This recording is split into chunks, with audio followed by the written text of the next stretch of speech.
অর্থাৎ চিকেন পরোটা, এদিকে রয়েছে এদের স্পেশাল কিছু পরোটা। আর দেখা যাচ্ছে এখানে ক্রেতা প্রচুর পরিমাণে ক্রেতা রয়েছেন।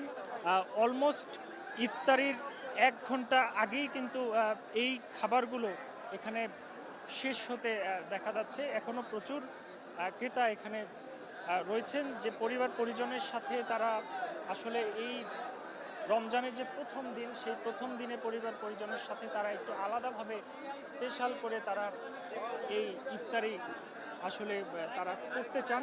আর এখানে কিছু টিকা বা অন্যান্য কিছু আইটেম দেখা যাচ্ছে। আমরা এখানে যে বিক্রেতা রয়েছেন তার কাছে শুনবো কি কি রয়েছে এখানে, বিখ্যাত কি কি খাবার রয়েছে। এখন বর্তমান কোয়েল পাখি আছে, মুরগি আছে, আর তো সব শেষ হয়ে গেছে। কোয়েল পাখি 80 টাকা পিস। খাবারগুলো কেন বিখ্যাত? এটা তো ভাই বছরে একবার আমরা আসি। আপনারা তো মনে করেন তো মুরগি তো 12 মাসই চলে। আপনার বাসায় বসে মুরগি খেতে পারি। কোয়েল পাখি বাসায় খাওয়ানো শাসলিক, এগুলো তো আমরা মনে করেন যে রোজার 1 মাস বিক্রি করি, সুতি কাবাব বিক্রি করি। এটাই বিখ্যাত চকবাজারে সবকিছু আইটেম পাওয়া যায়। মুরগি 350 টাকা। আমরা এখানে এখন একজন ক্রেতার সঙ্গেও কথা বলবো। আপনি কি কি নিয়েছেন, কি নিতে এসেছেন? পাখি নিতে আসছি, কোয়েল পাখি, তারপর মনে করেন টিকা, শিক কাবাব, তারপর বরাবর ওই যে পারাটা, এইগুলো নিতে আসছি। এটা আমাদের অনেক পুরানা চকবাজারের ইফতারির আয়োজন, ঐতিহ্য। এখানে অনেক কিছু পাওয়া যায় ইনশাল্লাহ। বলছিলাম আসলে ক্রেতার সাথে সাথে বিক্রেতারাও খুশি। বিভিন্ন আইটেম জুড়ে এখানে এমন কিছু আইটেম পাওয়া যায় যেগুলো ঢাকার আসলে কোনো জায়গাতেই পাওয়া যায় না। এখানে আমরা আরও কিছু ক্রেতার সঙ্গে কথা বলবো যে তারা আসলে কোন জিনিসগুলো বেশি নিতে চান। এখানে বিক্রেতারা যেটি বলছিলেন যে সুতি কাবাব এবং এই যে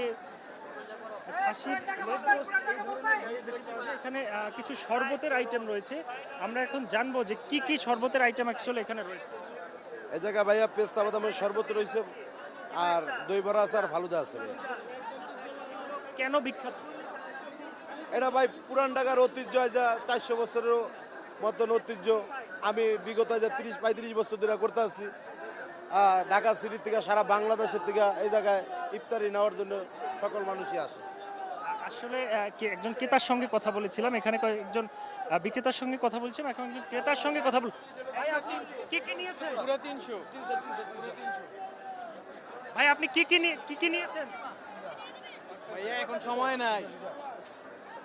এখানে যেটি দাঁড়িয়েছে এখন ইফতারের ঠিক শেষ সময়, এজন্য আসলে বিক্রেতাদের পাশাপাশি ক্রেতারাও খুব দ্রুততার সঙ্গে তারা পরিবার পরিজনের সাথে এই যে ইফতারের এই যে রমজানের যে প্রথম দিন, সেই তারা যে রমজানের প্রথম দিনটি পরিবার পরিজনের সাথে একটু আলাদাভাবে উপভোগ করার জন্যই আসলে এই চকবাজারে আসেন। এবং তারা যেটি বলছেন যে এই খাবারের ঐতিহ্য ধরে রাখতে, খাবারের স্বাদের পাশাপাশি মানও যাতে ঠিকঠাক থাকে, সেজন্য ভোজন রসিকরা আহ্বান জানিয়েছেন।